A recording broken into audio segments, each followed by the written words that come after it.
Welcome, altruists, truth seekers, conspiracy theorists, and nut jobs alike. This is the second part of our Epstein series, and we just wanted to start it off with a bang. have you heard or do you know of the several reasons why Epstein chose New Mexico? We hope not, because we would love to elaborate, being from New Mexico ourselves, and then throw out some theories ourselves and others have potentially connected to Epstein too.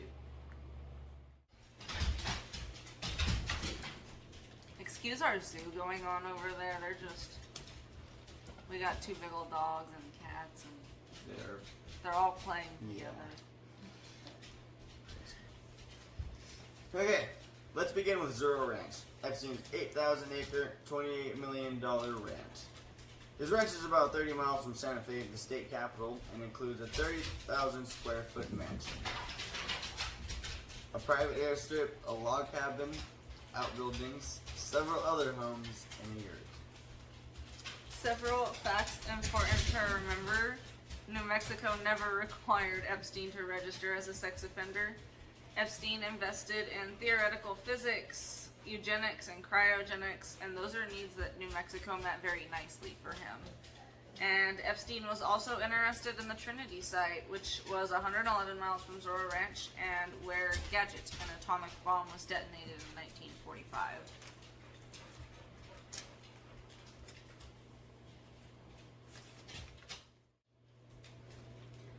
Bill Richardson, a former governor of New Mexico and also a U.S. ambassador to the United Nations and energy secretary in the Clinton Foundation, and who was also logged in the Lolita Express logs,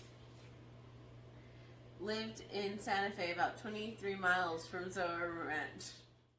There were also several Catholic churches hiding pedophile priests in some of the local parishes and attempting to cure them. A few years ago, a ton of lawsuits came in saying victims were not notified that a sexual predator was present in these churches, forcing New Mexico's largest diocese to close and file for bankruptcy. The last one of two of these pedophile priest treatment centers was in Jemez Springs, New Mexico, near a small reservation and located 50 miles from Zorro Ranch. Sounds pretty convenient. The area is absolutely beautiful, but where the treatment facility or whatever was located is kind of creepy, not gonna lie. Yeah, it really is. It's kind of convenient for him too, being that close.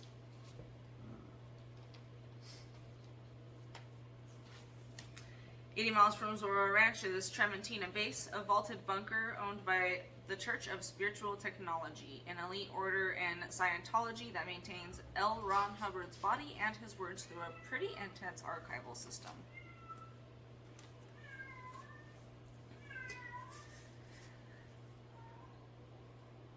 I wonder if it's gonna hear him just screaming back there. I hope so. I love it. As we've stated, Epstein was obsessed with cryogenics and you... Oh my god. The dogs had to investigate that one. You're going crazy, boy. Crazy. As we've stated, Epstein was obsessed with cryogenics, eugenics, and theoretical physics. And several of his victims stated he did ask them for children and often spoke of seeding the human race with his DNA. New Mexico was basically a gold mine to him. It had several things going on that really maintained his interest. And it really did. There was so much, I know studies that I would see going on there that I would see posted about New Mexico discovering this or something about that.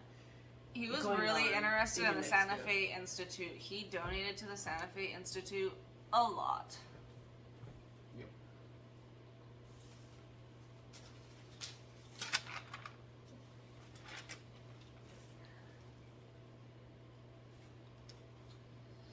New Mexico has been ranked among the lowest out of all 50 states for education, for livability, for poverty, and for quality of life. And on top of all of that, New Mexico has a super high crime rate, especially in the aspects of murder, drugs, and violent crimes. And that is very true, and a lot of unknown crimes that no one even knows about because no one fucking knows about them. I'm working say about it. Epstein's victims often spoke about how he preferred young girls with hard upbringings that were vulnerable and either exposed to violence, drugs, or prostitution. And so New Mexico is somewhere where he could easily pick his victim type. I mean, there's tons of girls that fit that exact MO. In Albuquerque alone, that's not even including the towns around New Mexico. Yes, there's tons of it. Just going through Albuquerque, if you were to ever pass through it, you could definitely just see it yourself. Just people everywhere, homeless and everything. When you look at his property, first off, it's huge. He has a giant stone wall lining one edge of his property called the Creston Petroglyphs, with an antique Santa Fe train caboose on raised railroad tracks. Side bit of information. When we drove out there, we lost cell reception the whole area around the ranch up until like way past the ranch. Yeah, you have to drive past his property and onto what we believe is the next ranch in order to get cell reception again. Straight up though. Yeah, it's the weirdest shit.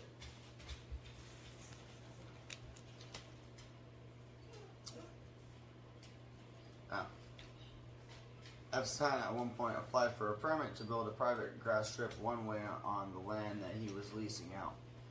When they approved it and told him inspectors were going to come out to the land, Inspectors.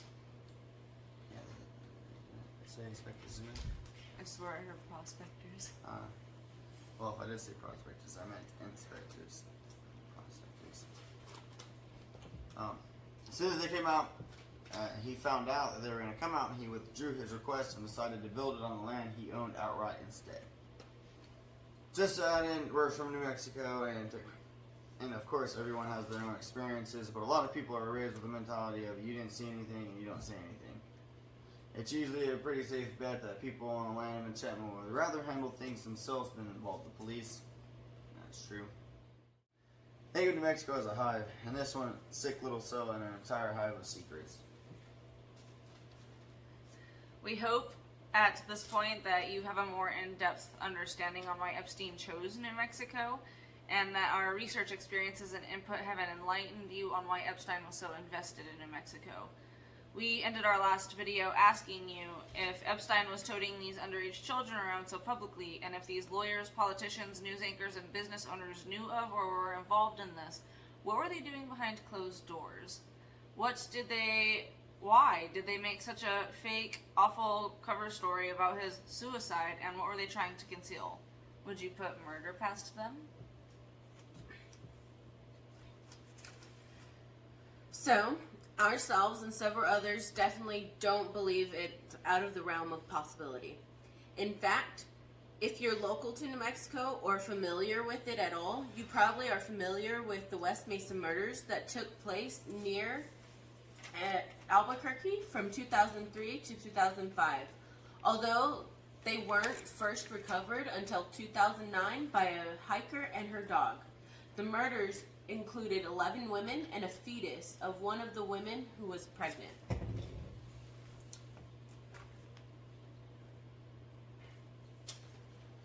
When you do an initial Google search, it says these murders occurred from 2001 to 2005. And Epstein's alive for these times in 2001.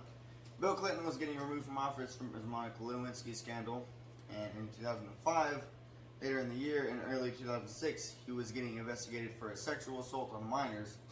So initially, we were excited thinking how crazy it was to align with these timelines right off the bat. But when we began our actual timeline comparisons, the first victim in the West Mesa Murders wasn't actually reported missing until 2003. We have no idea where they came up with 2001 because, the first victim in the West Mesa Murders was not missing until 2003, so we have no idea where 2001 comes in. Yeah. It's very strange. It's actually also really hard to specifically link Epstein to the West Mesa Murders, which we had a bunch of people request us to do, and it's really just not possible. Yeah. When you compare his flight logs to the times the women went missing, and it's impossible to really compare it for several reasons. First and foremost, Even comparing all of the years that matched for the murders, Epstein had more personal aircraft than the Lolita Express, and he flew several ways. Yeah. Second off, some of the women who were murdered weren't reported missing until months or even a year until after they had last been seen. So we're going to go through and tell you about the missing victims. Not missing now. Or, yeah, they're not missing now. About when they went missing. Maria Candelaria was the first disappearance. She was reported missing May 11, 2003, and last seen near a drug and trafficking area in Albuquerque. She was 21 years of age. Then there was Doreen Marquez, and she has two conflicting reports on when she was last seen, but she was filed as a missing person in October of 2003 and was 27 at the time.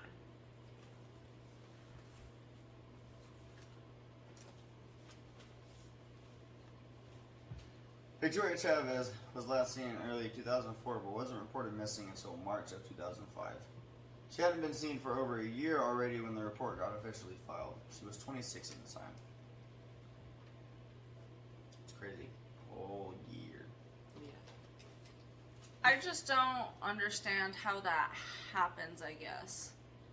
How is someone missing for a whole year already before it even gets filed? That's just mind-blowing to me. Yeah, it really is, though. Veronica Romero was reported missing on February 14th. She was 27 and reported missing by family. Then there was 15-year-old Jamie Barella and 27-year-old Evan Salazar, and they were cousins last seen walking to a park together, and they were reported missing at the same time on April 3rd, 2004. And then there was Solana Edwards at 15 years old, was last seen in an area known for prostitution in Aurora, Colorado, although she was reported missing from Oklahoma in 2003. Virginia Cloven was reported missing by her father 4 months after telling him that she was going to move in with her boyfriend, and she was never seen or heard from after that. Solania Edwards' case in particular really bothers me because she was 15 years old when she was reported missing in Oklahoma, and she was last seen in Aurora, Colorado. It's theorized that she was prostituting up the I-40 interstate. 15 though, how? I just don't understand exposing children to these kind of things. Yeah, I really don't get it either. I don't get how they could be pedophiles like that that'll actually do that to children. Straight up. So this one is really strange to us. Cinnamon Elks, 32. She was last seen getting booked into the Metropolitan Detention Center, not leaving or getting discharged. Last seen getting booked into the detention center. That was in July of 2004, and her mother is the one that reported her missing. And that is very strange. They have no surveillance or video of her coming out of the detention center at all, or any documentation of her getting discharged at all, which they always have that. That's something that happens every time someone leaves a prison or jail. Anytime you have discharge papers and shit like that. It always happens. Yeah, we looked for about an hour for anything saying anything about her release or anything like that, and anything we could find all said she was last seen getting booked into the detention center. So who took her out of there? I don't understand how that is her last being seen. Although we weren't able to positively link the West Mesa murders to Epstein like we had a few people request, we do still feel that Epstein in some way may be associated with or have known about the West Mesa murders, because it's also widely theorized in New Mexico that the West Mesa murders were a result of a human trafficking operation. And of course Epstein is a huge human trafficker, especially in New Mexico. It's important to remember that all but one of these girls, the 15-year-old cousin that disappeared with her older cousin, she's the only one that was not linked to drugs and prostitution out of all of these victims. So they were already on some level used to human trafficking or exposed to human trafficking. They were familiar with it at minimum. Yes. So, we want to tell you the 3 most disturbing things to us about this case.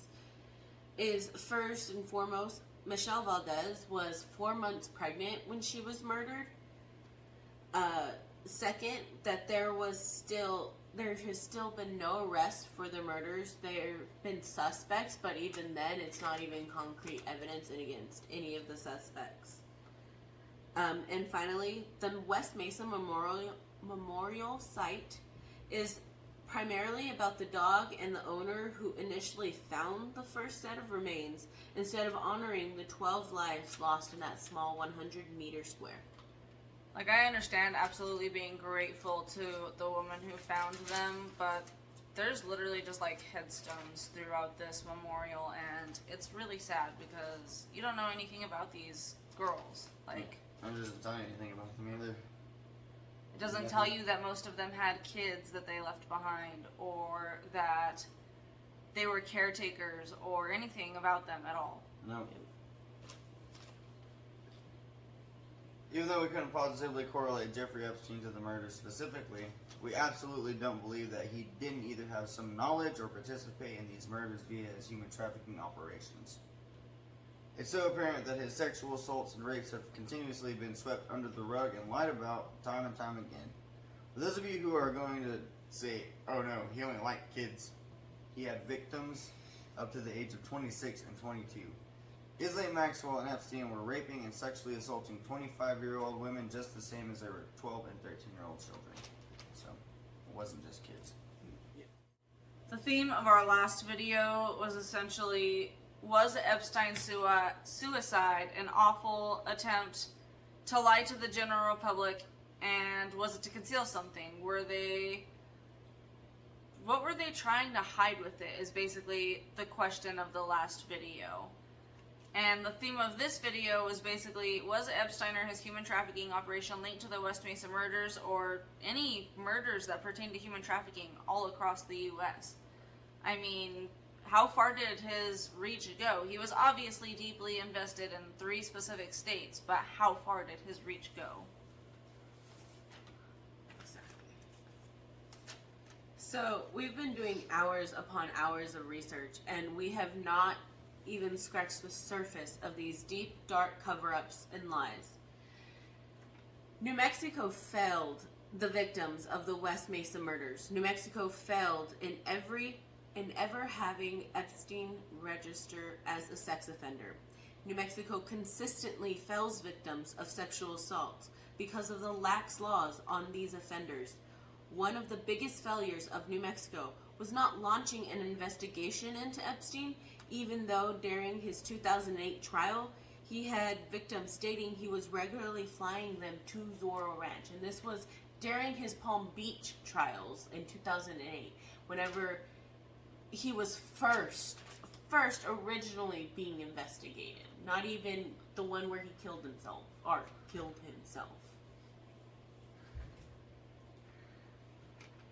So it's ridiculous that New Mexico never opened up an investigation on that.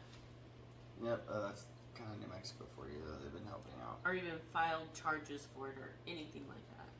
Yep. There's literally a thing that's an insider New Mexican joke that New Mexico is the place to get away with murder. You're the least likely to be caught or investigated in New Mexico, and it's messed up, but it's kind of true. Yeah. Really is, though. Really is.